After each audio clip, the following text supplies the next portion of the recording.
yeah, the ending scene. A lot of people critique the ending scene. You know, with the T-Rex coming to the rescue. You've got to. You have to have that. Yeah, 100%. It is awesome, and so yeah, okay, yes, we couldn't hear it. We couldn't hear the footsteps. Well, but you're kind of preoccupied. He was walking on the melting ice cream. The melting ice cream. Yeah, he was walking in there. It was soft. Yeah, we saw there's a giant hole in the wall that it could walk through. It's okay. It looks just so freaking awesome. Oh, you have to have that because again the DVD Blu-ray, my beta tape last night. They have the storyboards where it was the raptors get caught in the T-Rex skeleton, you know, the fossils, and then it falls and it breaks. I'm like, oh, that's cool. But Spielberg knew. It's the same way that in Jaws. I keep coming to Jaws. You can tell it's like my baseline. They knew in the novel Jaws, Brody leads the shark to shallow water, and you know, like as they always say, sharks have to keep moving to get water past their gills, or they drown. You know, if they sit still, there's no water, they can't breathe, they die. So in the book, Brody leads the shark to shallow water, and the shark, like face to face with him, like suffocates. Logically great, but in a movie you're like, oh, that's boring. Spielberg knew you have to have, turn the mic, you have to have the big ending. You know, you can't, the movie, no one went to go see the movie to watch raptors. They wanted to see the poster, like your t-shirt. It's the T-Rex. It's the star of the movie. When he brought him back, if you puff up, I hate that. You have to have the T-Rex back at the end. And then just like, it would have been like poetically cool to have the skeleton kill him, but he walks on, and I saw in the theater, you know, opening weekend, and the freak out, no one thought, oh, that's a ripoff. No, excuse me, you would have heard him walking. No one thought that for a second. They're all going, yeah, play it again. And they said, and they watched again. And then he roars, and that's the only dinosaur roar better than Godzilla's roar is the T-Rex right there. And I know there's no science, there's no wet meat that survived the last 65 million years, but that is what a T-Rex sounds like. Yeah. And no scientist, I'm sorry, Ian, you're a scientist, but I don't care. You can't prove it wrong. That is the actual sound. They found a recording. There's an 8-track somewhere. There's a wax cylinder. That is what a T-Rex sounds like. It's kind of sad because I know what they sound like. Actually, there's been research on that. Don't get into an argument, Ian. I mean, it's hard. I'm sorry, I can't. Ian, you're breaking up. I can't hear you. You're going to a tunnel. Ian, it's hard. It is hard to win. It is hard to win an argument with someone. It's damn near impossible to win an argument with an idiot. I feel seen. Thank you. Present company excluded. What did they actually sound like? Jokes aside, we've done more brain scans and we've CT scanned the inner ear. They sounded something more like a really deep crocodile bell. Let's hear it.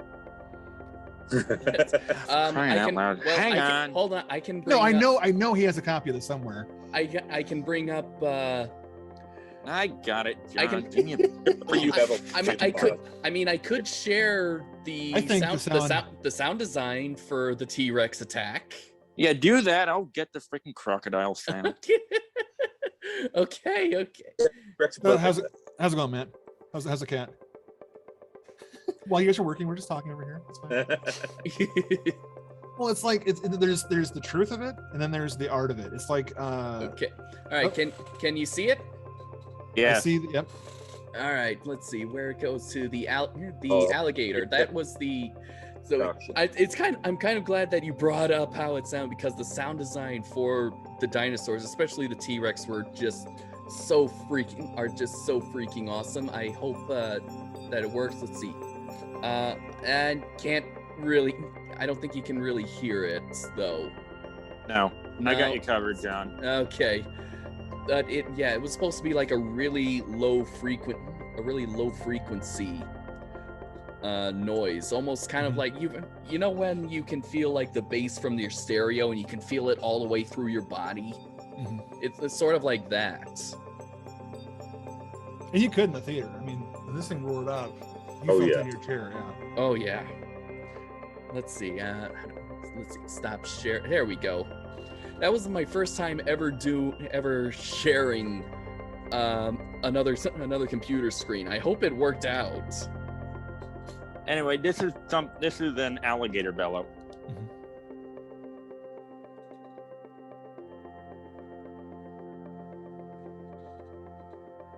Did that work? I didn't hear anything. Yeah. Maybe you should put it up to the microphone, like right by your earbuds. That's not how that works, John. Oh. Where is the mic? And maybe. There, we heard it. Yeah, so right by your mic. So yeah, right by your ear. Like a painful gurgle kind of a sound, right? Pretty much, yeah. Yeah. And So why that's is exactly what a T-Rex would sound like. And why is that? Go ahead. That would not have struck fear into my heart to have a giant T-Rex burping at me. Okay, so now Ian, as a scientist, we're gonna attack you now. Should they go back with the special edition and fix Jurassic Park with the correct sound and give them all feathers? No. See, you gave up too fast. I was ready for a fight. No, and they have the perfect explanation why not to. Because it was a clone. They're not real dinosaurs. They're real to me. Genetically They're real foam rubber. No, but it's true. It makes a better movie than. But in the Jaws, I'm saying sorry. In the Jaws, he in the book, he goes in shallow water. The shark gets stuck, and then the shark drowns in water. Spielberg knew that's stupid, or not stupid. Spielberg knew. I'm talking too fast, caffeine.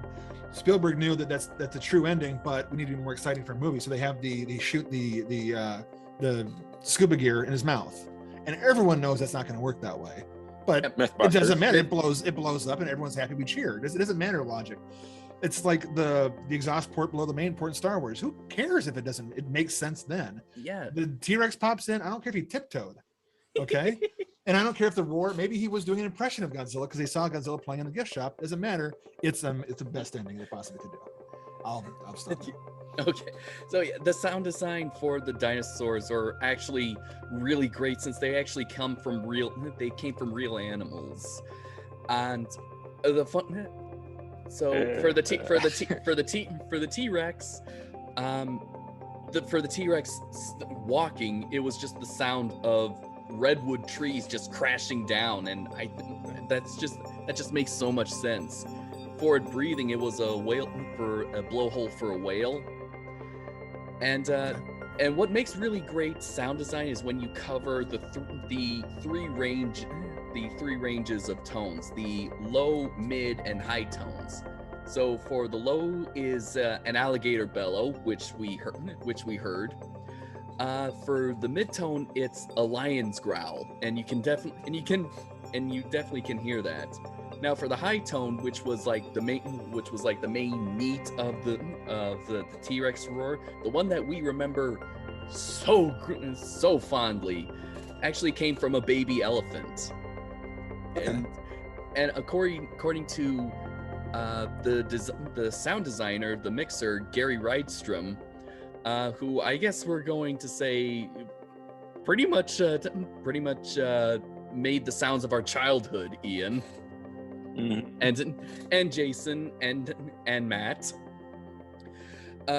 It turns out that particular sound they only captured it once, and they couldn't get the baby to make that sound again. They tried several times that it wouldn't make that sound, but even the handlers said that we had never heard it make that sound before. So, well, animals do make some pretty weird sounds on occasion. Matt and I can attest to this. Have you heard an alligator bark before? I've heard them make a weird farting noise out of their mouth. And they actually do that one fairly regularly when I go in. So you're at like a alligator frat rat party kind of thing, or? Sort of, yeah. Okay, yeah. That explains a lot about your story. That's fun because in Jaws, after they spoiler alert, the shark is blown up. As he's sinking to the bottom, there's a dinosaur growl. Yeah, which is the noise he used from Duel, the shark movie, the TV movie. And I love it because in the making of those things, he goes, "Yeah, we put the dinosaur growl in." I'm like, it's not a dinosaur. It's an old movie. I think it's from the old Lost World one, but he refers to it as it's the sound of a dinosaur. It's not. Someone else made that before you. It's like he's sampling. He's the first the DJ. I just love when that shark sinks. It has the pretty music, and then they have this roaring, This, And then what's Chewbacca? What's it's a bear and a hyena and something else all mixed together. I think so. Yeah, it's definitely a bear. Mm-hmm. I mean, I thought it was the guy for the years, because everyone does a Chewbacca impression.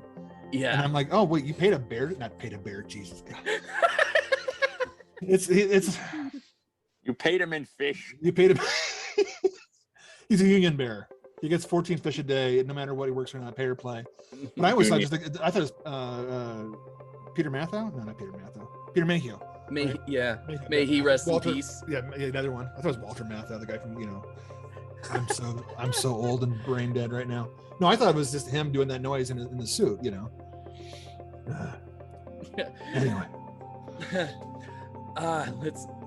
All right, so the T-Rex is obviously the star, and I think a good, I guess if we apply video game logic, that is a good boss level. That's a good end level boss.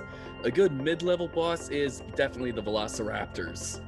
Oh, I have so much to say about the raptors, and not on the science, actually. Yeah, I love the sounds that they make, and I love the choices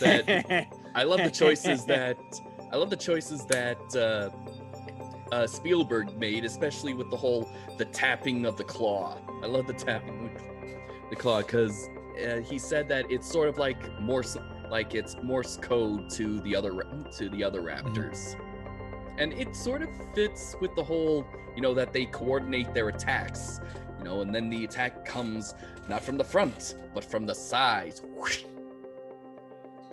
Clever girl. Yeah. Yes. I love how that was built up. That's how you write good foreshadowing. You don't just do it like 5 minutes before it happens. You do it like right in the beginning. And so if it had been the kid there instead of Muldoon, he would have survived. The little jerk off kid. He would have been. He would have. Oh wait, he was warned ahead of time. Muldoon didn't know. He thought he knew. If he had been on that dig, I still think they missed out by not having that kid be Chris Pratt in the new ones. I know, yeah. I was so sure it would have been him. It just would have been the greatest. He had to ruin it by saying that people like me don't grow up to be as cool as Chris Pratt. It would have been. Should have been. Mm-hmm. That's what you get David Koepp for, the guy, the screenwriter. Yeah. Koepp is he's gold. And we've seen him quite a few times on this show. Yeah, didn't he help write for Spider-Man? Yeah, Spider-Man. Yeah, he wrote Spider-Man 2002, a bunch of other stuff. Some of the stuff that John War of the Worlds to watch. Which ones? Oh, The Mummy 2017. Oh God. With Tom Cruise. I watched it enough. Also doesn't exist. That also does not exist. There is no Mummy 2017 in Ba Sing Se. No, it goes from he just said Mission Impossible movies. It's just Mission Impossible. It's all Tom Cruise does. There's no Scientology. There's no. I tried to watch like 5 minutes of that movie here at work on TV, and I'm like, oh, this is stupid. I don't like to be like rude, but this is dumb. I knew it was going to be dumb because it's Tom Cruise. But the Jack Reachers are fun. And he's good. I mean, Mission Impossible, the first couple, I've only seen like the first 2 or 3. He's done. I mean, Top Gun for back in the day was fine. Yeah. But vampire. But yeah, as long as he doesn't jump on a couch on Oprah, I'm fine with him. Boy, that Mummy was bad. Oh yes, it was. Although but yes, mind if I go on the Raptors for a bit? Okay. The Raptors in this movie, well, preface. Most of the animals in Jurassic Park are beautiful and amazing and behave like general animals, correct? Mm-hmm. The raptors are totally different. They are they are sinister. Mm-hmm. Simply due to how freaking smart they are. They are the very embodiment of Ian Malcolm's chaos. Okay. That's a good one. They have the people at Jurassic Park have no freaking clue what they're doing, especially when it comes to the raptors. Muldoon seems to be the only one that is wise to their methods. Well, most of them. Neill Elliott. Jeez. When they say they have a raptor, he looks at the camera and goes, "You have raptors? Like, are you stupid? Why would you? Because didn't you watch the first part of the movie? You talking to the kid? Rah rah rah. Like, yeah. Why would you?" My wife and I were discussing that last night. Like, why would they have that? You know, the Machina have to have it. They don't know. They don't have a lot of choices. You know, how many mosquitoes they find. If they found a mosquito that had raptor, you'd breed raptors. And they had no idea. Yeah. They didn't even know what they were cloning. There's no way to know that until and they brought that up in the book. I honestly wish they kept that in the movie, but regardless. Yeah. I mean, they do make passing mention of it, like the whole plants that are toxic. And is it pretty? Yeah. And even the whole West Indian lilac berries comes up. I mean, I'm actually surprised that the book actually kind of goes more into detail. I don't remember what the detail was, but yeah, it was definitely mentioned. But yeah, no, it really shows, and in fact, a lot of the setup of the actual park shows that they don't know what they're doing. Yeah. I mean, simply from, you know, a classic zoo or wildlife park standpoint of it. I know that the raptor pen is just a holding pen. That's not their actual enclosure. That sort of makes sense. I mean, they would need like wide open areas, you know, to do some running. That kind of thing. Even so, that holding enclosure is too small. Way too freaking small for animals like that. And there were how many raptors? 4? There's 8. 3, and there's 8 because the one killed, right? Yeah, killed the other. The other 5, yeah. What did they say? Muldoon said they bred 8 originally, and when we brought her in, she killed all but 3 2. or 2. She killed all but 2 of the others. So yeah, animal enclosures? Nope. You're feeding a whole live cow to human-sized animals, which again, not exactly something you want to do. Cows can be dangerous. Matt, you can attest to this with the bison. Oh yes, I don't get off the bus when the bison are there. I don't care. Somebody could drop $100 bill off the bus. It's going to stay there. So. Yeah.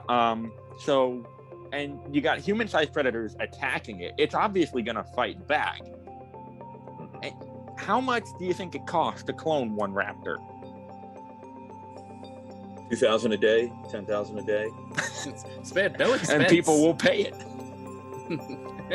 Spared no expense. Oh, Well, don't $100 freaking bill, get but- me started on that. Hammond spared a ton of expense. He may have seemed like a sweet little old man with a dinosaur park, but he made a lot of questionable choices. We'll kind of get to that, especially when it comes to Nedry, which I'm also kind of realizing. Let's see, what's our timer? Oh, only at 1 hour 25. I think we're making good time, actually. Yeah. All right, so back to the. Is there a price tag on the whole island? I know I saw an article somewhere where they had the price of how much Jurassic Park would cost. It might have been the new movies of like the billions of dollars it would take to run that place. 'Cause like I A said, lot. just feeding those guys, feeding a whole cow for 3. Oh yeah. And if for every tour you give a goat to the T-Rex. Yes, just remember to keep your palms flat. Sorry, that was a Futurama reference. I know. I actually had to teach people how to feed the ostriches today because they were trying to do it wrong. Keep your palms flat. So, all right. So I liked how you brought up that the Velociraptors essentially represent Ian Malcolm's chaos theory, and that is also kind of keeping into really what the novel Jurassic Park was about. What the whole theme of Michael Crichton's book was about. It's all about how technology cannot really predict and control nature. And that's kind of also why there's that hurricane. It's supposed to it's Spielberg wrote that in, or it was written that way, because to show that ultimately nature wins. The illusion of control. Yeah. So you have the hurricane, that a natural disaster, any kind of natural disaster, whether you are on the coast, you're in the Midwest, or you're on the volcanic islands, is that whenever disasters happen, power goes out. No matter how much you plan for it, it's going to happen. Jason, how many gas leaks or power outages have we seen just in the last month? Oh, just tons. Yeah. Tons a lot. And that's just gas leaks, that was just human error. That's just human error. Natural disasters, you just can't plan. You can't plan for it, even if you have the satellite from Geostorm that can break it up. I haven't seen that movie yet, but I've seen the trailer. It actually looks fairly interesting. And then you have the Velociraptors, which I think the moment you clone them, you let the genie out of the bottle. Absolutely. Tyrannosaurus, that's okay. Easily avoidable, and also you can outdrive it. Just got to go faster than 32 miles an hour. A lot of cars can do that. I'm not going to say anything. Okay. Dilophosaurus, maintains social distance of at least 20 feet. Yeah. For the youngins. Okay. Velociraptors, okay. When it comes to Velociraptors, put your head between your knees and kiss your bum goodbye. Yeah. There's a reason why we always refer to Jurassic Park when, discussing cassowaries at work. Yeah, for those of you that have any questions about that, go to Google and search cassowary attack. It's spelled K. They and C. Get them up there at the park, and I say, let's not. I'd rather not. And also to spell cassowary, it's Cassowary. I had to ask Ian for that when the first time he told me about look up cassowary attacks. Those things are no joke. Those are modern day velociraptors. And what the weirdest thing is, they're herbivores. It's funny how some of the birds that look so very gentle and peaceful, you get close to them, they actually can be pretty terrifying. I remember working for one of my summer jobs, working for the city. We'd have to clean up this one park, and the geese were there. Oh God! The Canadian geese were there. All you have to say is geese. and their chicks were there too. Oh God! As soon as I got close, they would throw their head forward and just go. Yeah, that's called hissing. They do that. Yeah, I mean, it's freaked me out at first, and like an idiot, I kept wanting to hear it. Now I knew enough not to get between a mother and her chicks. So I did it just a few times, and then I backed off. Waited an hour or two, and then I do it again. Hey, at least I got... Hey, come on, camera. Focus! There we go.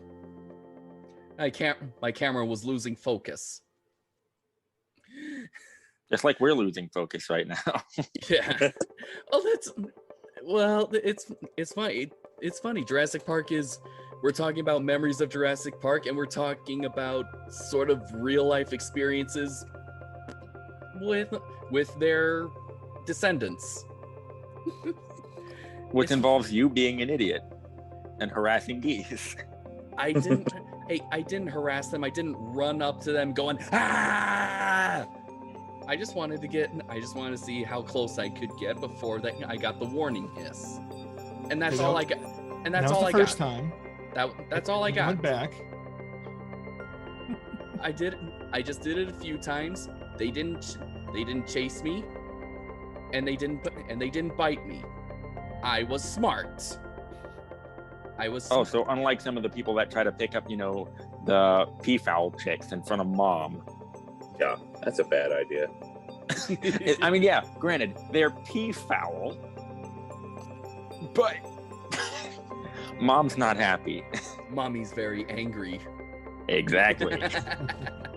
We'll get there, guys. We'll get there. But yeah, no.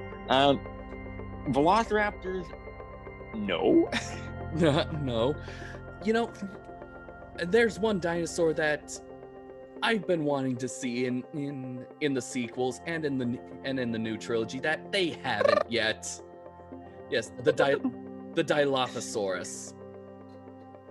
I want to see. We hear it in Fallen Kingdom. We do. And that's it. Yes.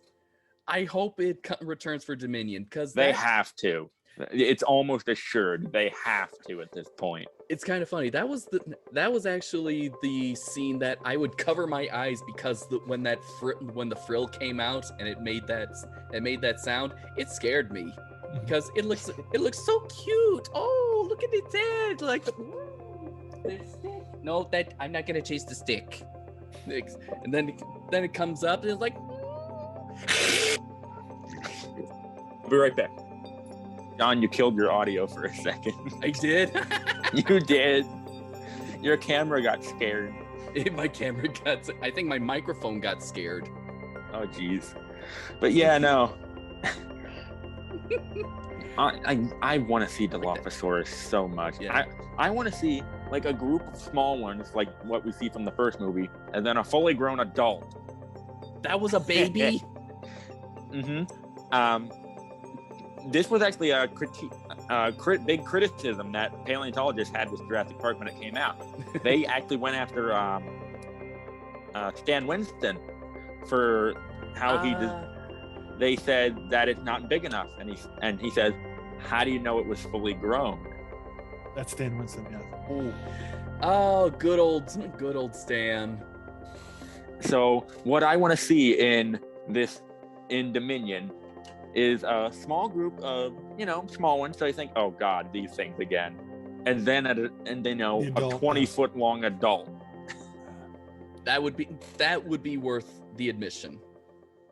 Just seeing them. Yeah. Imagine the horror scene. I mean, yeah, raptors are bad, but then, about waist high Dilophosaurs chasing people through, say, an abandoned building, for instance. Mm-hmm. And then outside, past the windows, you see a giant Dilophosaurus. Well, giant for, regular people, just walk by. And I'm just like, that would be awesome. Yeah. Woo, boy.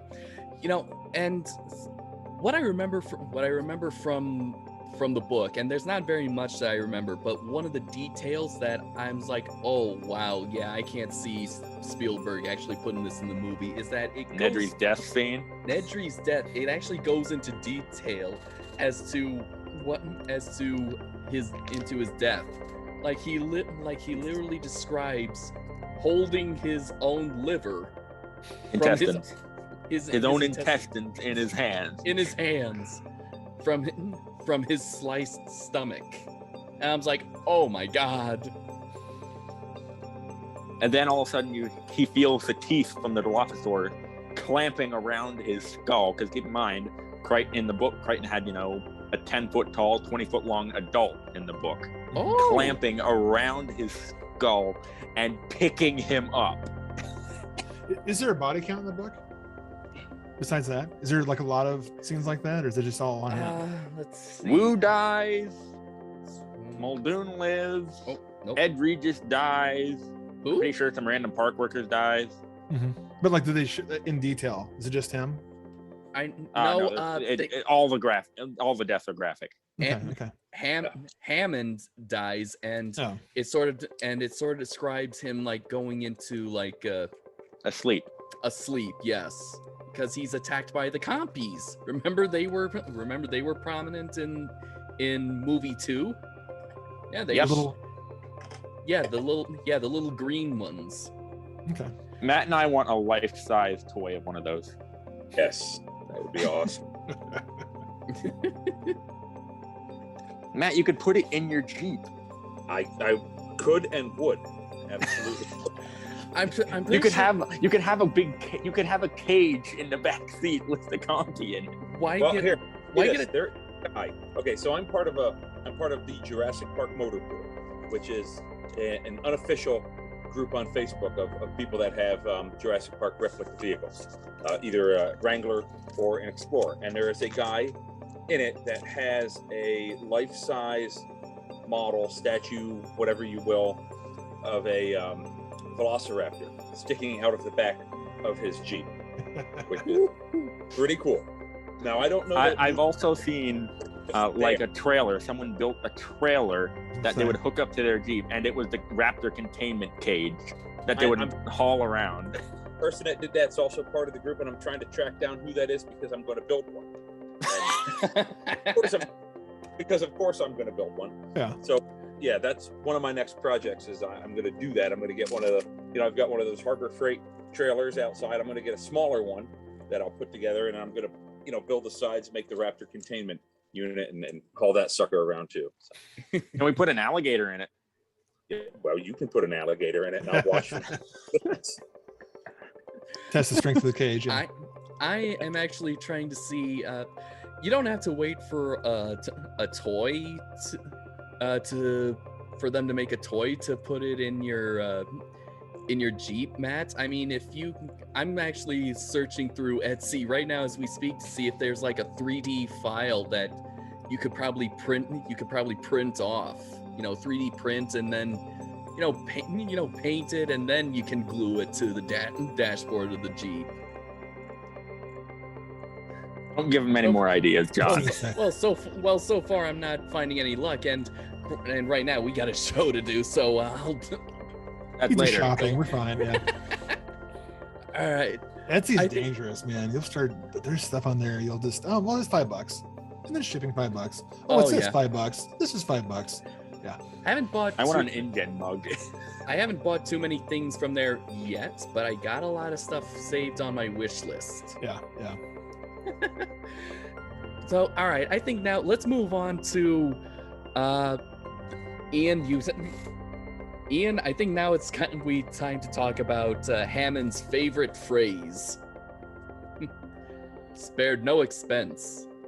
Spared lots of expense. And I never really noticed that. I never noticed this until I finally. This was actually, I rewatched Jurassic Park yesterday, and so I finally decided to give my full attention to the Nedry scene with Dodson. You remember Dodson? Who's Dodson? We got Dodson here. He's coming back for Dominion. He is? Not the actor, the character. Okay. I don't really care. Spoiler alert. Even though it hasn't come out yet. No, that's the in joke. Remember? I got Dodson. See, nobody cares. Oh. All right, so a rival company.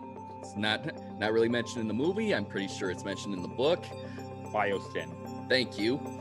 They pay off Nedry to steal embryos from Jurassic Park, and I think it's because they picked Nedry because he's a disgruntled employee. He's pretty much the only one he's the only coder on the island right there, and apparently he's not paid enough. That's kind of why he's going with this essentially industrial sabotage. And that's kind of what it started. So it makes me, and the last line in that scene is Nedry saying that, "Don't get cheap on me, Dodson." That was Hammond's mistake.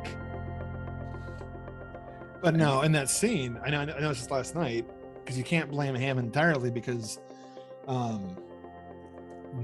Newman, his line is that he's the only one that what was it? Oh, it's something about, because he put in a bid and then Hammond agreed to it. So it wasn't like Hammond said, "Here, I'm going to pay you this much." He put in a bid to work there, And Hammond took, okay, you offer, I don't know how much it would cost, but it was like Nedry picked the price and then Hammond hired him. So the price that Nedry said was too low, but he's also probably pretty crappy at it. So he underbid all the competitors to get the job and then screwed them all. So again, he's the bad guy. Okay. But yeah, Hammond was cheap because he didn't, he only had 5 things of ice cream in the freezer and no backup power to it. But yeah. No generators. Wow. Yeah, no backup generators. Yeah. But I do like when the ice cream melts, and also the kid slips on ice later on. I'm like, oh yeah, okay, the freezer's broken. That makes sense. Yeah. That and he left the door open. Kids, close the fridge door. Yeah, it's true. No, Hammond left the door open when he was getting the ice cream. Oh, that's true. Yeah. Yeah. And let's see, he was the only one that could. So Nedry was the only one who pretty much whatever he did to Jurassic Park, he did it too good. He was only meant to shut off the security cameras for a bit, so that he could, sneak in, steal the embryos, and then sneak out during the middle of a hurricane, wearing glasses. My glasses. I can afford more glasses. and Mr. Arnold, Sam Jackson's character, drops the bombshell saying that he can't get Jurassic Park back online without Dennis Nedry. I was like, who was it? I mean, you didn't have any other workers working on, during this little soft opening that you were doing? Yeah. This should have been an all hands on deck thing, because you're bringing in spokespeople to check out the park and your own grandchildren. All hands on deck. But admit, the grandkid's annoying. So maybe he didn't like him that much. He's got. He's no, that's book this book's thicker, and that kid, come on, smack that kid around a little bit. Grandpa didn't like him. And the other girl, the little young emo chick. I mean, oh no, that was too early to be emo. No, well, yeah, but I'm translating for the times, and she's holding Grant's hand. The girlfriend's over there. Come on, that's wrong, Lolita. I'm being such a shit. But I still love that. No matter, is that me or you guys? Oh, it's me. Never mind. The solution to the whole problem is turn it off and on. That's the secret to everything. Unplug it, plug it back in. Just like our internet. Mm-hmm. Yeah, it is.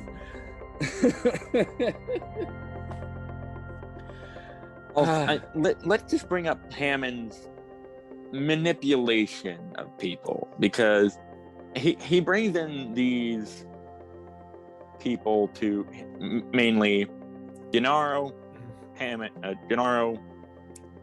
Sattler, Grant, and Malcolm to this kind of like a board meeting place with statistics of how much money the park is going to make, and future attractions, which includes an aviary, by the way. Yes, the one that was included in the book but could only make it into the 3rd movie. Yeah. And instead of taking them, and he took them there instead of taking them to the cafeteria where all that food is.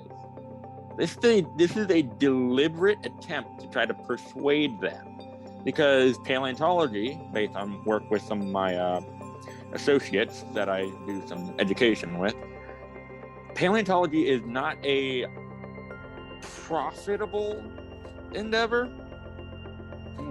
Natural history museums are some of the lowest donated to institutions ever. They're not that great as far as getting funds in.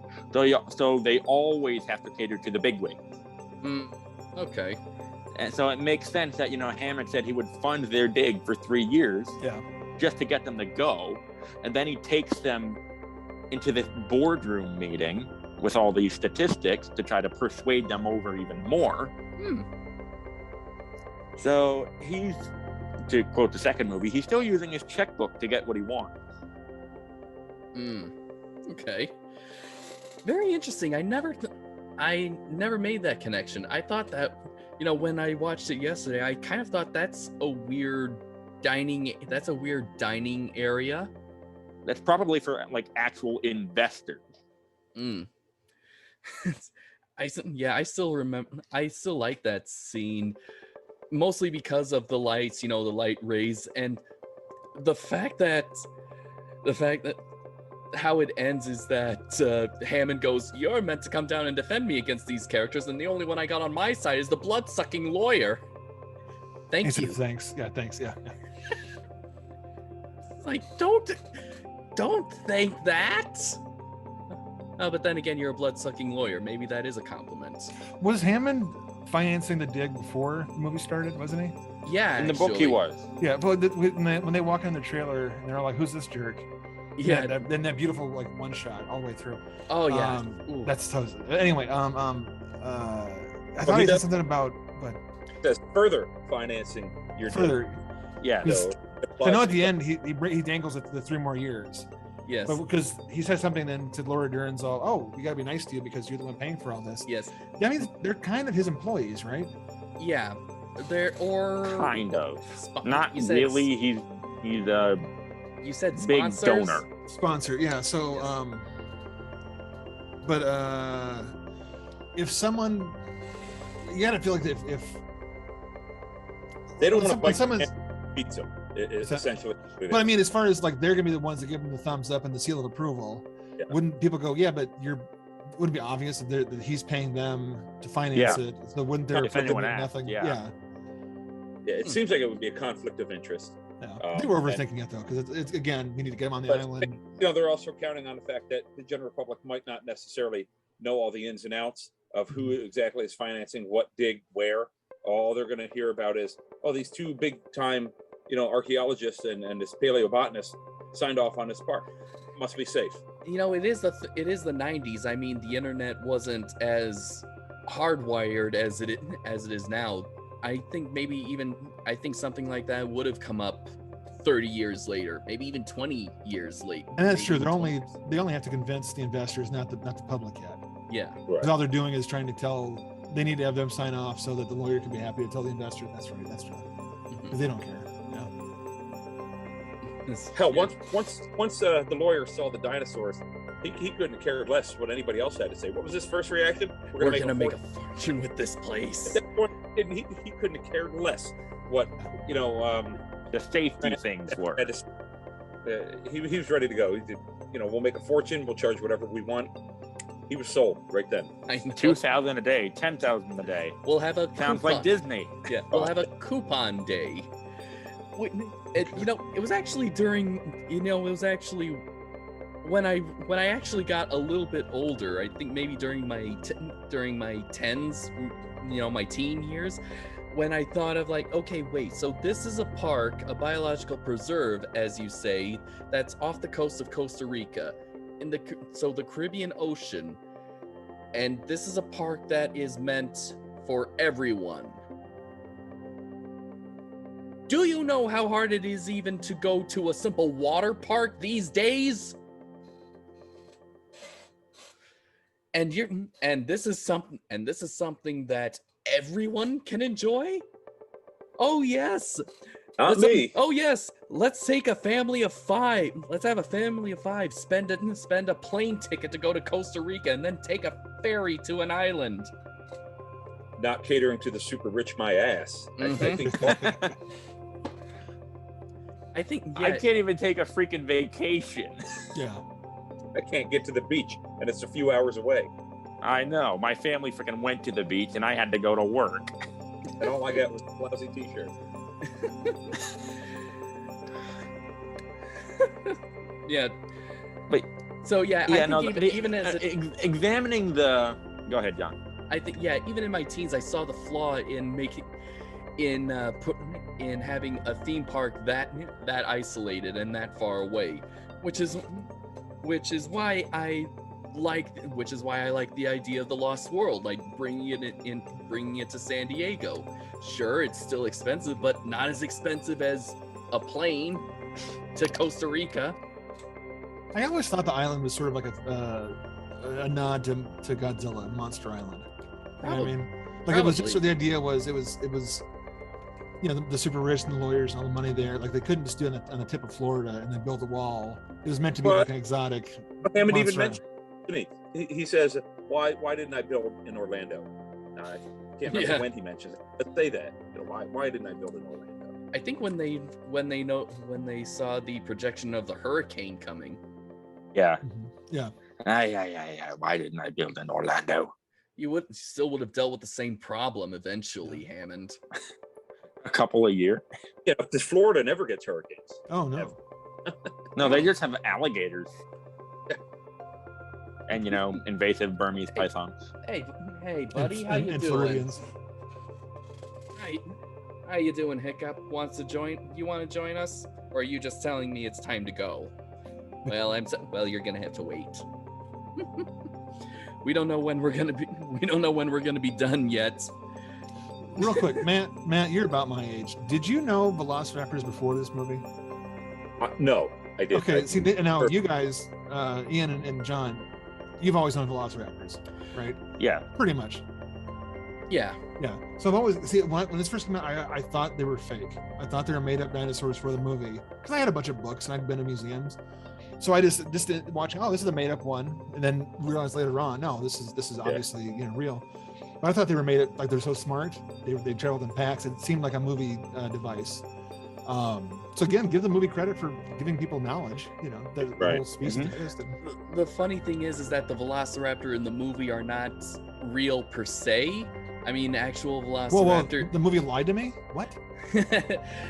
Never happened. Ian will say that actual Velociraptors were about the size of a chicken or a turkey, I think. A turkey. So yeah. They really were a 6-foot turkey, just 6 foot long. Yes. Yeah, but the funny thing is that when the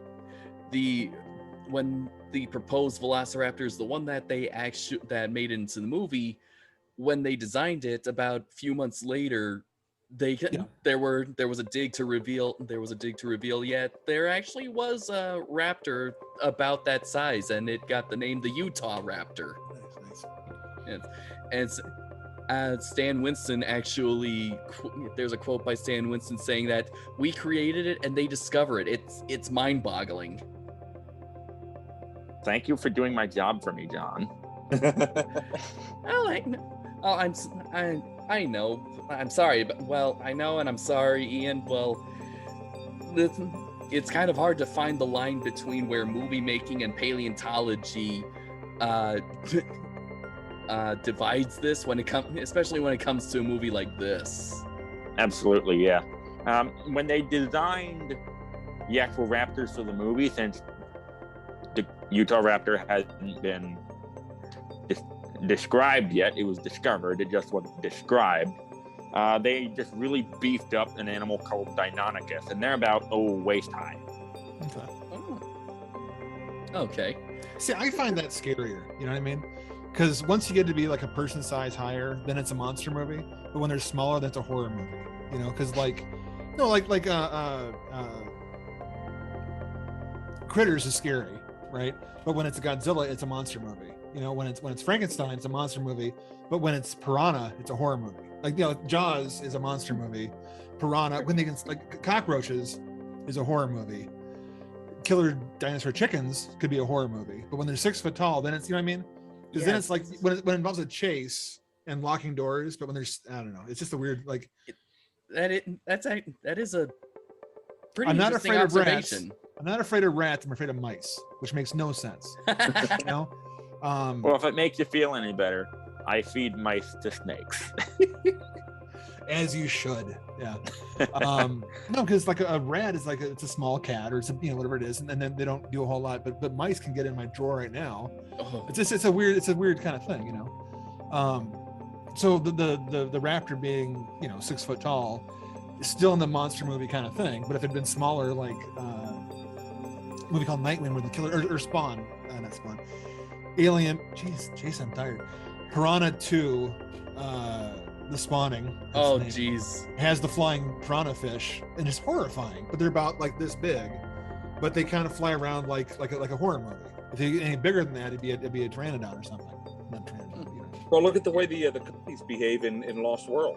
You know, they're like the scavengers, and they're the little tiny things, and they're actively hunting prey throughout that entire movie. You know, they kill that one guy, and that is pretty horrifying when they kill him, and you see that misty red blood, you know, flowing down the river, you know, right after he's, you know, just been destroyed by those guys. One of the scariest things in all these movies is the opening of Lost World. It's the little guys and then the little girl. Oh gosh, and that was taken directly out of the first book. And the See, little girl, telling me. Yeah. That's a horrifying scene. It's the one little thing, and then the whole mass of them. That's a horror movie. After that, you know, it's not. But I mean, that's terrifying. Very, yeah. They should have showed it. I'm kidding. Spielberg wouldn't have done that. No. Hey, the Kittner boy from Jaws. That kid's eating the hell out of that kid. Yeah, and he always said he went too far with that. But the little Kittner boy. Well, Spielberg was kind of young. I mean, he was young. He even said he got greedy with the screams, and that's why he added the dead body in the shipwreck when they find There's one more scare we can do here. Let's go shoot it in the pool. He said he got greedy when it came to scares like that. But yeah, I think since then, he doesn't really have kids die in his movies after that, which is bullshit. Big ticket sign, more dead kids, more dead. I think he wouldn't do that now that he's a father, and I think he's a grandpa. Two words, Schindler's List. There's your dead kids for you, Ian. Okay. You monster, you. Okay. Hey, if someone has an army of genetically modified dinosaurs, I'll just have an army of children. Village of the Damned, I'd watch that. He kind of puts kids at their Temple of Doom. They don't die in that though, dude. There's no dead kids. They're slave labor. No, they're being smacked around, but they don't show anyone dying, right? Okay. No. I don't think so. No, not many. Doesn't the kid in the beginning come out of the forest to the village and just on near death? They don't actually kill him off though, do they? I haven't watched Temple of Doom in years. Oh yeah, I know it, and I haven't either, but I remember what you're talking about. He comes out all like blank, like zombie face, not zombie, but you know, like just near death kind of thing. Yeah. I don't think he doesn't necessarily die that I know of, or if he does, they don't show it. Yeah. So, I want to see. All right, everyone. I think this is now actually the time where we kind of get to just the last bits of the movie. Let's end on dead kids. Yeah, okay. Yeah, we're not gonna end on dead kids. What's everyone's favorite scene from Jurassic Park? And if it's the one with the first Brachiosaurus scene, pick another one. Why? Because that's yours? No, because that's the iconic one. I'm sure it's everyone's favorite. All right, well, mine has to go to Raptors in the Kitchen. Oh, that is a good one. Closed off environments. I mean, people-sized creatures that you can't sit still from. That whole thing is very tense. And I love the ways that the kids try to escape the raptor. I think my favorite is that it actually runs towards a reflection of Lex and slams into the wall. All right, for me, it's definitely the T-Rex attack scene. Oh. Yes. Oh. I was gonna say that, but Raptors in the Kitchen is great. But T-Rex is like very close second. Oh yeah, I definitely love due to the spectacle. The spectacle of that, and I love how they made it act so very animal-like. It knocks the car off on its back so that its bottom is exposed. It starts attacking the exposed belly. It chews the tires up, and He thinks it's a leg. He thinks it's a leg, but he bites the hard surface, and it's like, oh, geez. Okay, higher. Then it goes back in. Yes. Yeah, I do like that. So they portray it as very animal-like. He's not mean. He's not there to hurt anybody. He's there because it's food. Yeah. Yeah. She's there because. Sorry, you're right. Yeah, right. Yeah. she's only there because she thinks it's food, and it kind of is. It fits what Ellie said, that these are creatures that don't know what century that they're living in. Yeah. Yeah, and of course there's the eye shot. That's impressive. That's one of those great practical effects that just, Where's the goat? The whole build up to that, to the end. I mean, I love it so much. Matt, do you have one? I really love they're flocking this way scene with the Galamine. Yeah. Because I remember seeing the previews on TV for the movie, and they would show that scene where Dr. Grant is running with Lex and Tim, and all these Gallimimus are just running right past me. I was like, oh my God, that is just incredible to see just the size of these things, and they're just running around, and they're not knocking into any of them somehow. Well, there's like 300 of them all around them, and they didn't get hit. But that scene, I just love that scene so much. It's just how beautiful. Often do you visualize that scene when out in the fields? Pretty much every day. I was just recurring. It's just plays in your head. Because out in the field we have ostriches and rheas. And they run emus and rheas. Run just like them with that kind of thing. They look just like little miniature Gallimimus, and they'll run alongside the buses as we're driving. So it's very much like it. Matt and I wanted to take the Jeep out, get the rheas all riled up, and drive the Jeep along the field with the flock. Get the flashlight out and point in your face. Yeah. If you get a second car, I mean, you could actually get a nice little cinematic shot of them running beside the vehicle. Yes. That'd be cool. We'll go out on one of the gators, Ian. Oh yeah. Get farm crew in, they'll love it. They'll do it. Oh no. That was not a toy. All right, Jason, what's your favorite scene? It's probably the it would have been when they first see the Brachiosaurus. It would have been like that whole scene. Younger, it would have been the T-Rex attack, because it was just so. This is what this movie's going to be. But I think now it's the payoff. It's a T-Rex hero shot. You know what I mean? Right at the end where he pops out. It's something about that, like. I can feel in my back right now with that roar. That's not accurate. I understand. I've learned that. But it's just such a, and then the tarp coming down when dinosaurs roam the earth. That shot is just one of my favorite. Matt has that sign. I do have banner. Oh yeah, that shot is so very iconic. They actually put it with the Jurassic Park trilogy 4K Blu-ray box set. I remember that. Mm-hmm. I love how they revisit that banner in Jurassic World too. Yeah, I remember that. Pick it up and they make a torch out of it. I just think that's really cool. Kind of a nod to it.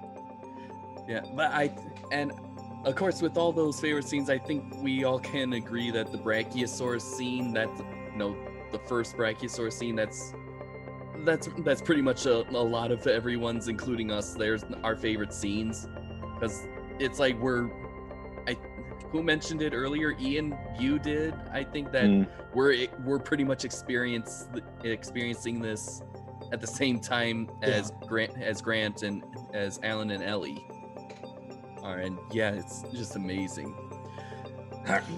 Why we waited this long to review this movie, I have no freaking clue. I don't know, but better late than never. I don't know if we would have had this many people. I don't know if Matt would have willingly joined us if we decided this was going to be the first movie we review. What's I like your didn't guys' even know movie? Matt.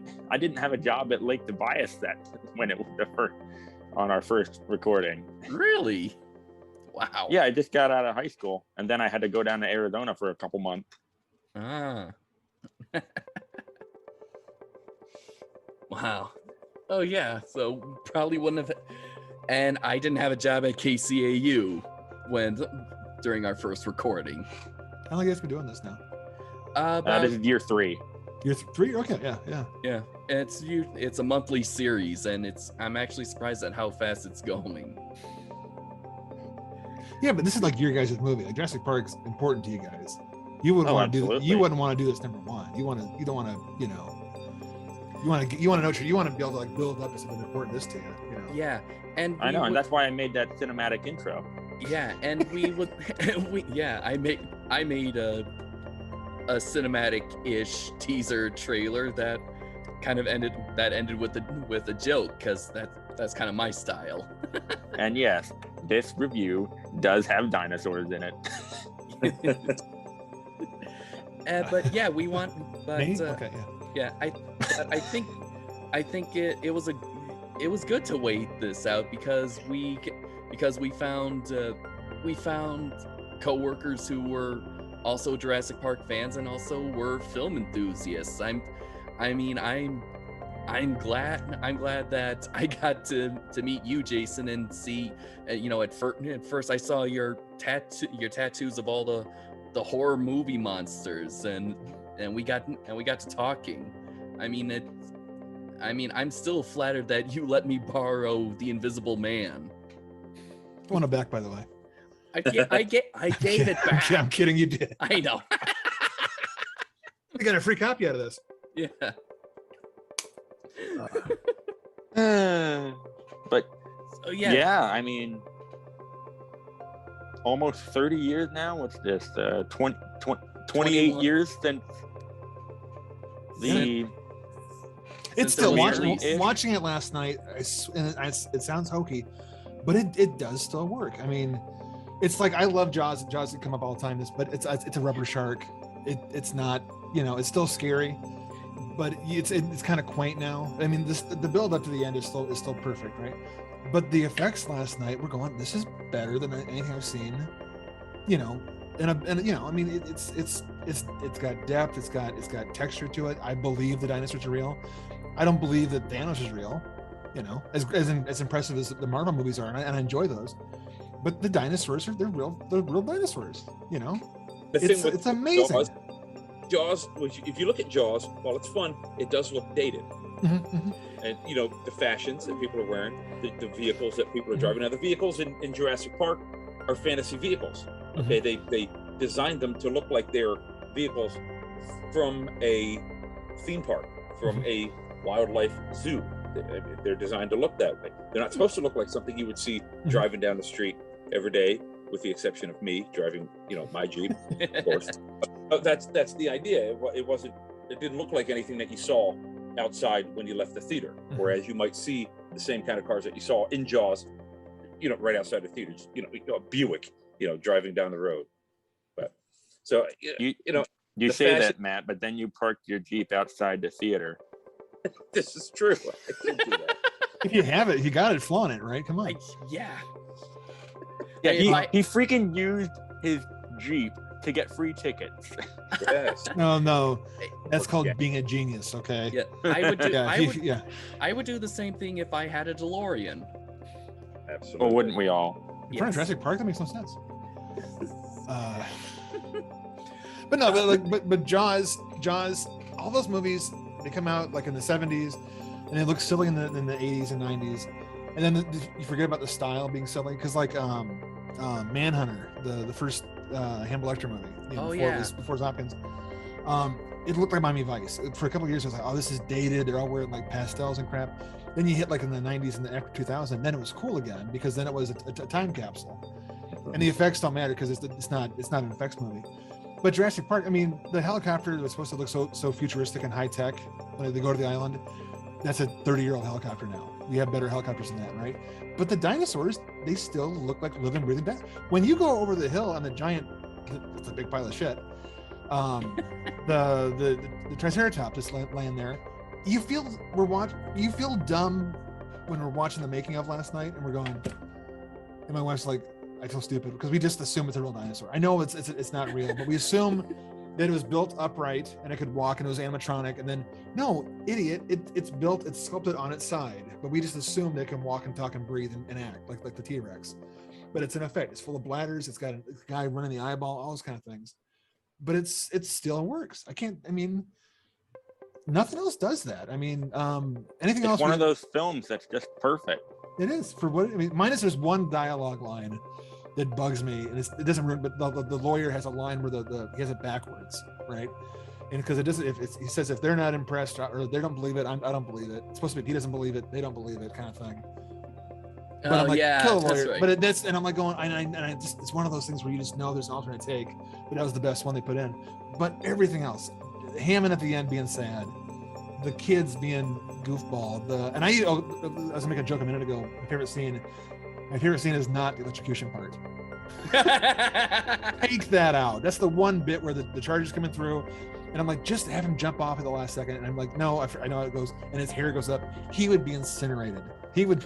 It's just, that's the one bit. Do a special edition where he just jumps off and he catches them. Oh, thanks, Uncle, Grant. I know he's not the uncle. I'm trying to okay, yeah. But yeah, the electrocution part I'm watching going, oh, that's just that one. That's the one bit. And no one's talked about it. But it's like, forget that, everything else. Oh, such a good movie. Rant over, sorry. Yeah. I used to teach film, and this is what I did for 8 hours a day. And the kids would go, "Are you done discussing, Star Wars?" I'm like, "No, sit down. I'm getting paid for this." And about Jar Jar, no. Yeah. Who's that? Yeah, he doesn't exist. Movie stopped at yeah. Ian knows all about my rants about film, good ones and bad ones. I mean, I constantly let it go. Oh, he's frozen. Okay. No, my cat likes to think my headphone cord is a toy.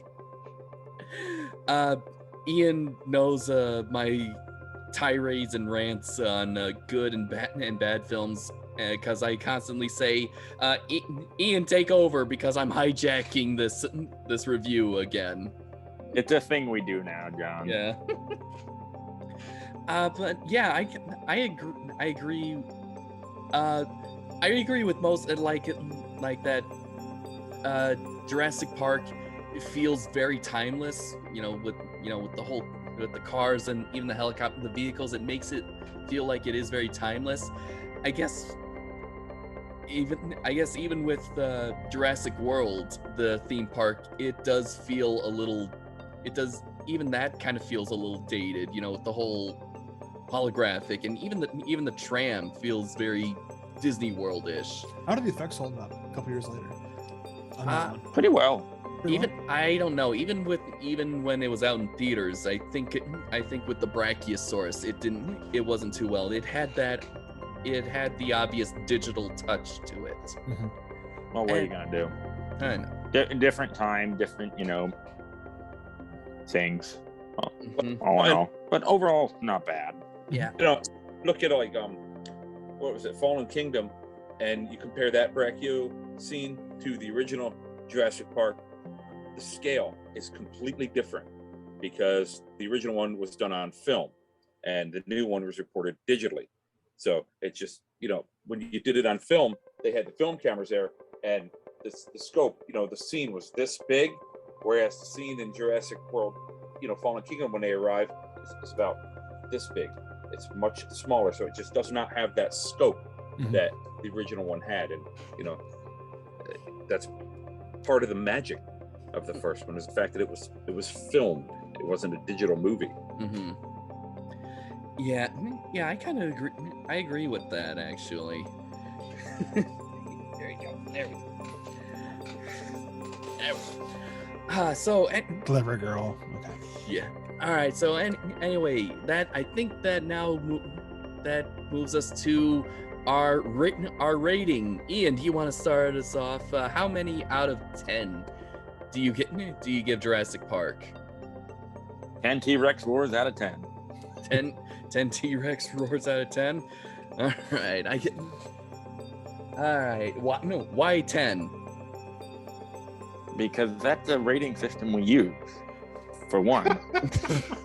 Okay, smart ass. You ask a question, you get an answer. You can't complain. Okay, why do you give it 10 out of 10?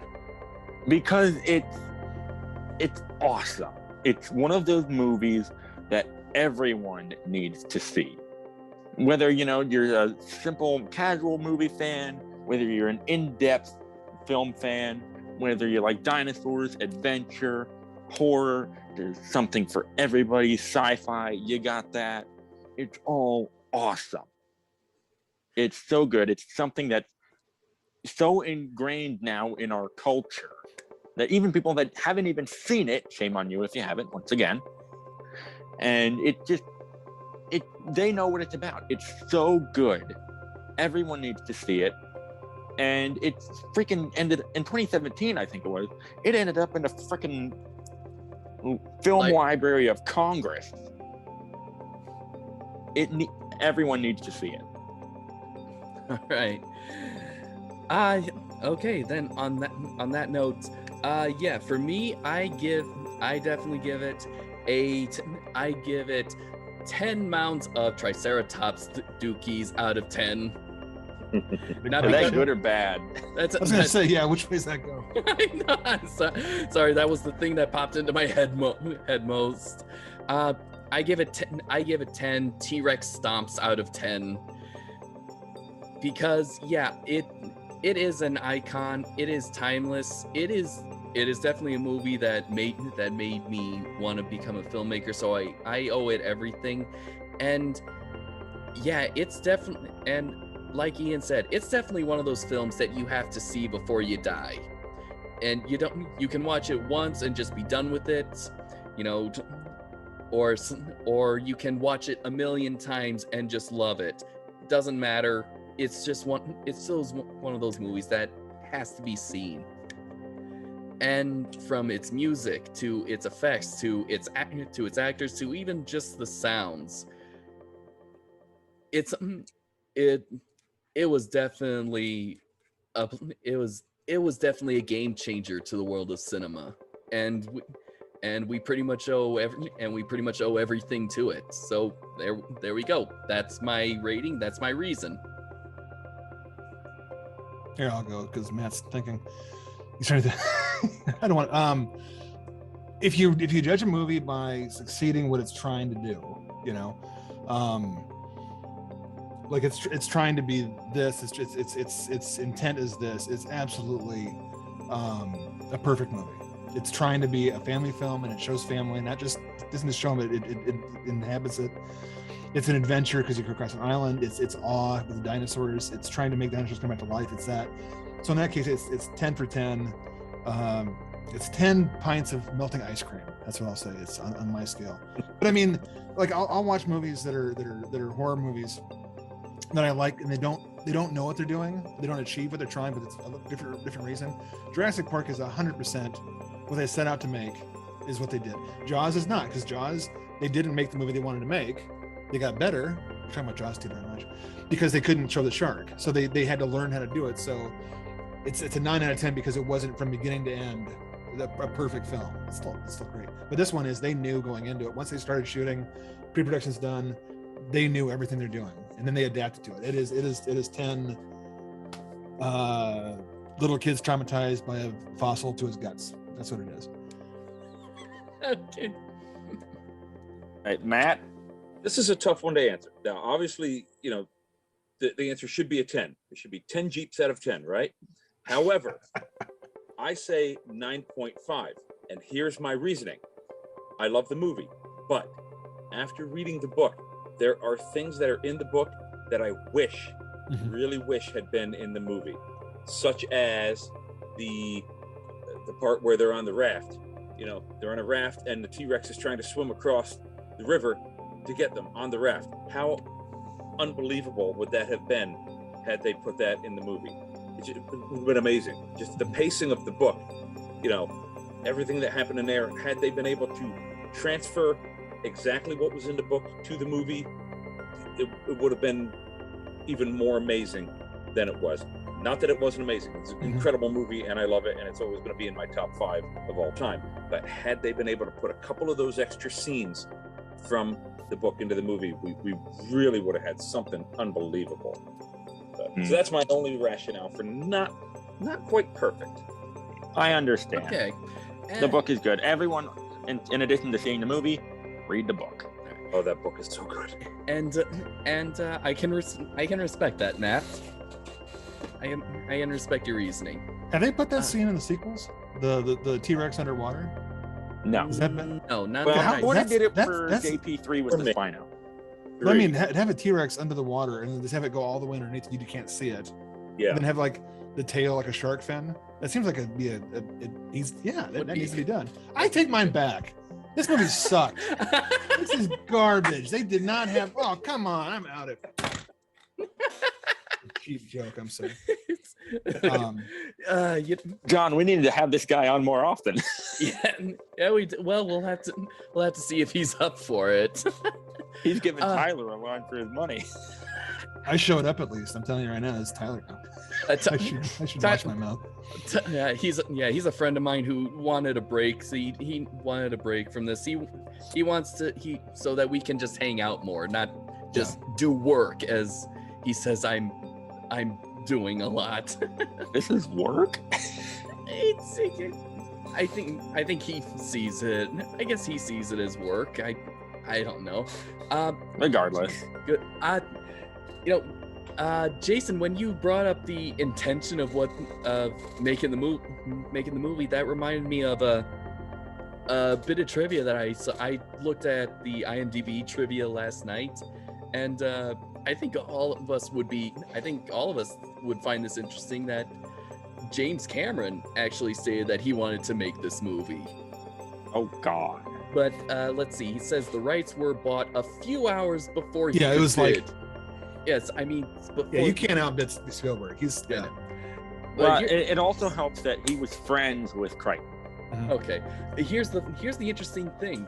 He said upon seeing this movie, Cameron realized that Spielberg was the better choice to direct it, as his version would have been much more violent. Think Aliens with dinosaurs. Oof. Which wouldn't have been fair to children who relate to dinosaurs. I wonder. I mean, I'm okay. I love James Cameron. I love his earlier work, especially with the first two Terminators, with Aliens, and even Titanic. And I think I haven't seen The Abyss yet, but I think I saw the tail end of it on TV. I love The Abyss. If you're going for underwater, forget Titanic. The Abyss is where it's at. Okay, but I think my respect for him just kind of I think he got a little 10 extra, maybe 100 extra respect points from me for saying that. Yeah, it would have been wrong for me to make this movie. Yeah, I would have been the wrong director for this. Aliens is one of those perfect movies. Yeah, where every dime was on screen. Where if you tilt that camera, you pan over like 1 degree, you see a guy holding the wall in place. But it's Aliens is like as good as it gets. Yeah. Mm-hmm. So we all seem to agree. We all agree that Jurassic Park is a really great film, and it definitely receives most of its high scores. Its high scores from us. So I think with that we will conclude this month's podcast at almost 2.5 hours. It's amazing. Could have watched the movie in that time, huh? Yeah, could have watched the movie in that time. John, this might be our longest one yet. We're not done yet. We're not done yet. We haven't discussed Sam Jackson's accent. Okay. What's up with that? That one scene, is hold on to your butts, hold on to your butts. There's one scene there where I'm kidding. There's a weird affectation of his voice. I never noticed until last night. Let's discuss that. Okay.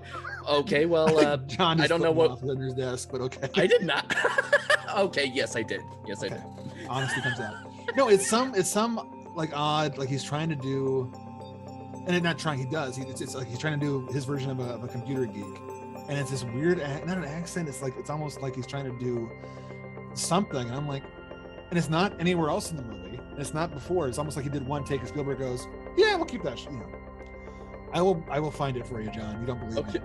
No, this was actually my first movie I saw Samuel Jackson in. I'm sure it was too. I don't think I saw him before this. This technically was my first Samuel L. Jackson movie before I knew who Sam Jackson was.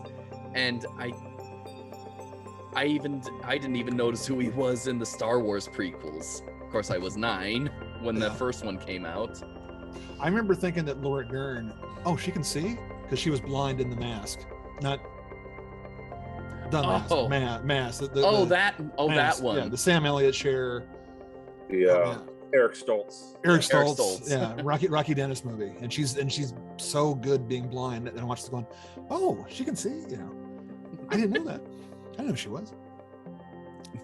We're going for 2.5 hours, man. I'm going to push this on. Okay, anyway, so let's see. No, we're not. I just got to drive home. Matt and I got work in the morning. Yes, and I got one more day before I have to go back to work. Yeah, I know. So, I'm the asshole. We know. We know. Ian texted me a minute ago. He said that, so it's okay. Thank you, Ian. But it was the asshole, not just a asshole. You're the. That's a distinction right there, sir. The definite article, you might say. Oh, jeez. Oh boy. Also, T-Rexes before Jurassic Park had smooth. It's not true, right? But like had smooth heads. You know what I mean? Like every movie, they didn't have any ridges, and after this one comes out, every time I see everyone has ridges. Has ridges, and also before this movie, they used to go by the full name of Tyrannosaurus Rex. I didn't know that. I had never heard T-Rex before. I'm going, how lazy do you have to be to not say Tyrannosaurus Rex? And we didn't even say Tyrannosaurus Rex. Matt's going, you're old, aren't you, fucker? It was just Tyrannosaurus. I rarely heard Tyrannosaurus Rex, like the king part. It was Tyrannosaurus, Brontosaurus, Pterodactyl, maybe Pteranodon if you really fancy about not having teeth. But this one comes out and it's like now they got big old like Ben Grimm thing eyebrow ridges, and then they're T-Rex because they're cool now. It changes the language too. How many movies change the language of things, right? Because T-Rex is now the recognized name for this dinosaur. Yeah. Sorry, ran over. We had 2.5 hours yet. I'm pushing it. I have no idea. I stopped the clock. We might. I think now we might be at. Fake news. I had some. Let's see. I had a thought, and now I can't quite remember what it. I can't quite remember what it was. Oh well. Oh right, the video game. Oh shit! I'm sorry. The video game sequel, which kind of picks up on a plot thread that was never addressed in any of the sequels. Are you talking about the 2011 game? Yes, the 2011 game. By Telltale Games. I'm aware. I've seen this one. Yep. Yes. What happened to the shaving cream? Oh. That was actually a deliberate thread that Spielberg left in there so that he would be able to introduce new dinosaurs in the sequel. Unfortunately, Crichton's book took a completely different turn because he sort of blew up the island in the first book. With the Costa Rican Air Force, they napalmed the island. And that's funny because the end of they focused on that can so much. They zoom in on it as it's being covered in the mud. And you're supposed to think this is going to lead to something, and it never really does. So I was sure that the raptor claw from the beginning, he kept pulling it out, was going to be like he was going to have to kill a raptor with the claw, and then he throws away halfway through. A nice misdirect there. Yeah. But then the shaving cream only lasted 30 some hours? Yeah. So they would have had to go back and get it quick, but yeah. But it was encased in mud, which is a natural coolant. Yeah, you could say that. So I always took it as being that it was just how pathetic this character's death was. No one's gonna see him die, and his whole thing was just in the mud. Like he was so cat scared me. It's a T-Rex. But I just took it as being like so sad that like even though it's $1.5 million worth in that can. Yeah, and now it's just trash. Now it's just garbage. No one's ever gonna know it's there. Maybe that'll be a fossil 65 million years. There's your sequel. That's not how fossils work, but okay. If Cameron had directed it, it would have. It makes no sense. I'm sorry. Hey, kitty. Yep, I can't see anything. Hey, how did you get over there? Okay, so before we close out for the evening, I have a question for John. What's better, How to Train Your Dragon or Jurassic Park? Oh boy, that is a tough one. I'll say neither. Neither is better. Neither is better than the other. They are both equally good. I'll call that a cop-out, but okay. You call that a cop-out. I call that being smart. That's thinking outside the box. We're dragging this on. We're dragging this on? John, shut up. All right. We gotta go. Matt's got a class in the morning, and I got work, and I gotta pee. So anyway. Okay. So anyway, yeah, we will. This concludes this month's Nerdvana podcast for real this time. Join Ian and I next month when we take on actually one of the greatest sequels of the 90s. 9 minutes show, 9 minutes. Uh-oh. Yeah, I'm at work right now. If I didn't give it away. I'm on the air. I gotta go. No. Okay. that was actually pretty good timing though. So yeah. So we're gonna end it on that. All right. Until next time, this is John Murphy. in Benoit. Jason Lays. Matt Brewster. Signing off.